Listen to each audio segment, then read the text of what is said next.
can actually... I need to take you up on that let me give you a perspective. Yes. The state government or the governors can actually give lands for ranches, but is the federal government also concerned about the kind of consultations that may have gone on between the state government and the people living in those communities who have ancestral attachment to those plot of lands? Ancestral attachment? You can only have attachment when you are alive.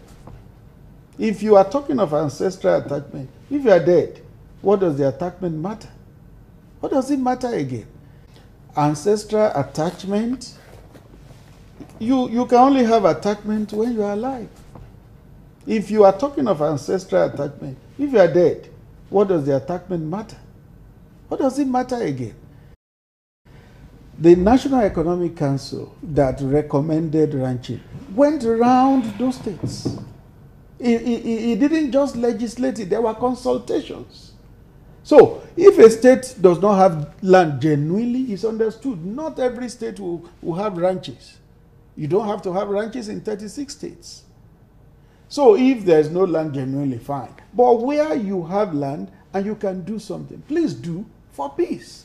What will the land be used for if those who own it are dead at the end of the day? What will the land be used for if those who own it are dead at the end of the day? What will the land be used for if those who own it are dead at the end of the day? Now, so, talk again, going back to ranching and cattle colonies, we know that still going back to international conversations, the United Kingdom and even the World Bank have come out to say that Nigerian government has not yet asked for support from the Commonwealth nations, and that if they did, there are a litany of investments and ideas and people who could actually help in this area of solving the issue of ranching or cattle colonies, and they would do it willingly to see that the violence abates.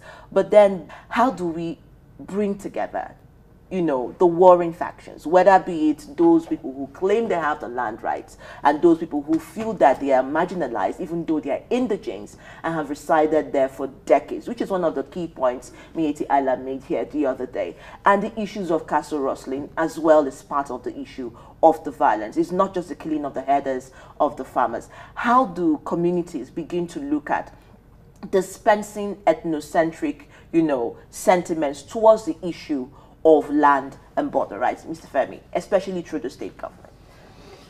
That is why you have community leaders. That is why you have traditional rulers. That is why you have local government chairmen. That is why you have states. These things must come up from there.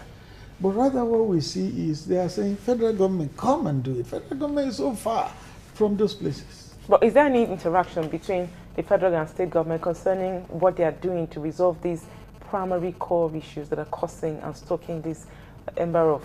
Yes, I just said it. The National Economic Council set up committees that went around the states, led by Governor Dave Umahi of Ebonyi State. It went around all the states. Unfortunately, we have to. I was going to ask you when the federal government will perhaps, maybe the president will perhaps give the go-ahead to the Inspector General of Police to reveal those politicians that are sponsoring the killings across the country.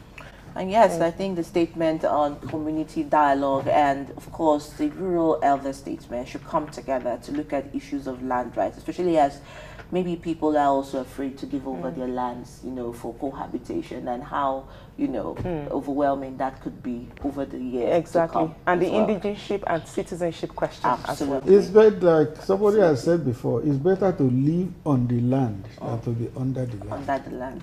It's better, like somebody has said before, it's better to live on the land than to be under the land. Under the land. It's better, like somebody has said before, it's better to live on the land than to be under the land. Under the land.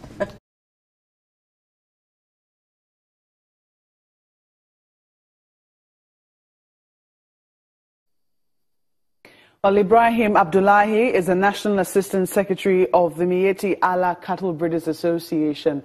Thank you for coming on Sunrise Daily this morning. Thank you. Good morning, Nigerians. You have said that this new crisis has caught you by surprise. Yeah, it is surprising because we thought people will learn lesson You said they would.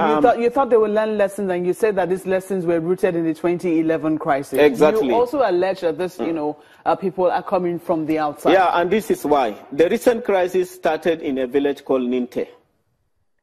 Somebody, a farmer, not Godogodo. Ninte, yeah, in Godogodo chiefdom. The village, the actual village, is Ninte. Okay. In Godogodo chiefdom. What really happened was that a farmer decided to go and farm along the stock routes, or to block the stock routes. And these stock routes were not even local stock routes, international stock routes. You know that a cow is just like water. If you build your house along the water, passage point, when there is flooding, you know what will happen. That water will not just go around because your house is there. It will just take out your house. The same thing, we have well-established, well-documented stock routes that have traversed the entire African continent. You can start from the Central African Republic, crossing Cameroon, Nigeria, into Benin Republic without even asking the cow, without even going in front of the cows. You just follow them, they will take you there. So a farmer decided, out of his, I don't know, we call it mischief or whatever, to farm in that area, and an argument ensued between him and a pastoralist who was plying that route. And it resulted into fight. Two of them got wounded. The Ardo of the area, the Fulani leader of the area, took two of them to the hospital and paid the bills. When these stories spread, some youths within Ninte decided to retaliate. They killed that Ardo. They set him ablaze. They burned about 76, nomadic settlements. And that was the beginning of this crisis. So what we are saying is that we did not learn any lesson. Afterwards, people started blocking roads, killing people. People started blocking international stock routes. While we were trying to resolve 2011 crisis, appealing to those people that were affected, you are killing more people. That's why I said we have not learned any lesson from 2011. So you do believe that there has been some quarrel, and that is what is at the bottom of this particular crisis. Of course.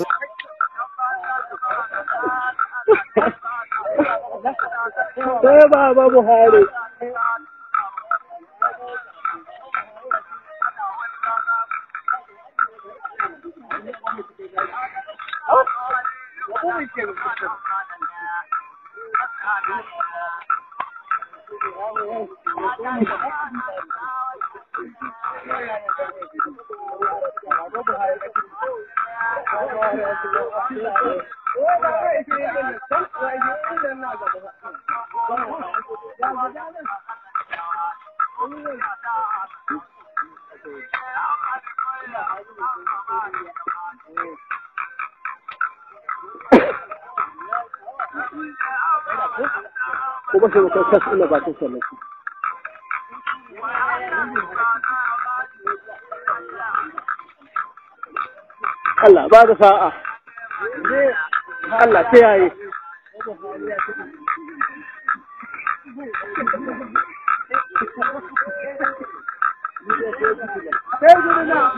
Say good luck. Say good luck. La ilaha illallah. Say good luck. Say good luck.